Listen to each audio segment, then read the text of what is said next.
I've been working on King of Pop since 2012. Before that, I was a high school Spanish teacher, and this is my full-time job is making and selling popsicles. So King of Pop started in Atlanta by my friend Steven Cars and his brother Nick Cars, and they had traveled to Central America, Mexico, where paletas are huge. It's just fresh fruit, and that's their word for ice pops. And they were inspired by what they had seen, and Steven had gotten laid off in 2008 from AIG, and kind of saw it as a perfect opportunity to start his business. So around that time, I had just moved up to Richmond, and I had been in communication with him, knew he was doing very well, very inspiring for me, to see my friend be successful in his business. So after teaching for 2 years, I found that it wasn't, my career. I couldn't imagine myself teaching for, 30 years as a career. And I knew I was, wanting to do something business-minded, very entrepreneurial type thing, something that I always wanted to do. So I talked to Steven, told him all about Richmond, how I thought it was just a great place for the concept, for the business model, and just really a place for it to kind of expand into. And sent him this huge, long business plan, let him know I was serious and had really done, the research to see this dream become a reality here in Richmond.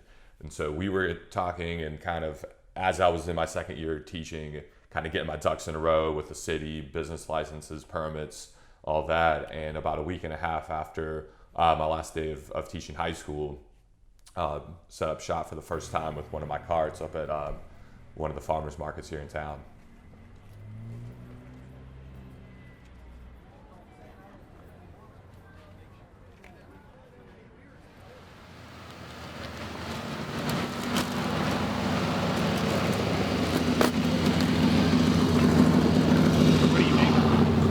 I've got a place in Wisconsin edition where it's just it's only for popsicle making. It's not a retail front because everything I do is going to be out of the cart, and I have a handful of places that sell retail.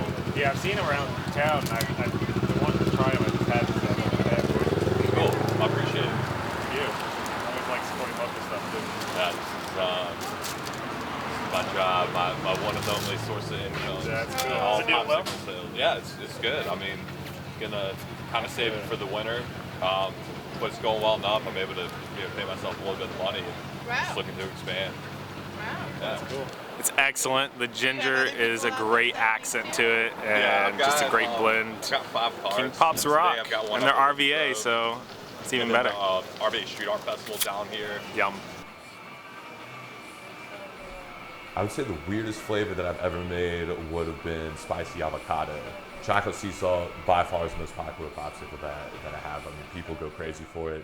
If I don't have it on the menu for whatever reason, whether I'm out or I just didn't feel like bringing it out, people kind of give me the eye, like, you don't have my chocolate today. That's far and away the best seller.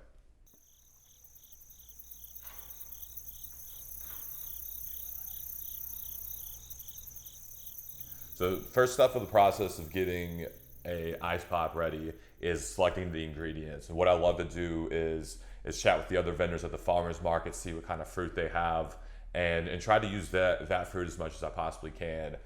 If they don't have enough on hand, on site for me to make a lot of pops, a lot of times I'll go visit the farm and pick up the fruit directly from them. I'll get raspberries, blackberries, peaches, usually just whatever's in season, and it always makes the best pops when you get it directly from the farm, and that kind of very ripeness that's just perfect for making sweets with. So once I have those ingredients, I bring them back to the shop, and depending on what it is, I'll just blend it up with the raspberries, blackberries. I'll just blend it with my big immersion blender.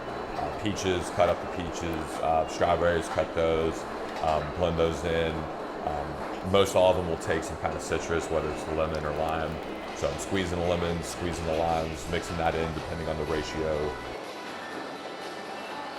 So once I have the mixture ready of all the fruit and it's ready to go, I pour the fruit mixture into these stainless steel popsicle molds, and I'll put those into a specialty freezer. And this freezer's got water and glycol that's all churning all about. And glycol is a food grade type of alcohol that can just cool down to a very low temperature, usually down to anywhere from 17 to 22, or negative 17 to negative 22 degrees Celsius. So this liquid's churning all about, and the molds from the top down are completely submerged. And that'll freeze the popsicles in about a half hour, maybe 45 minutes.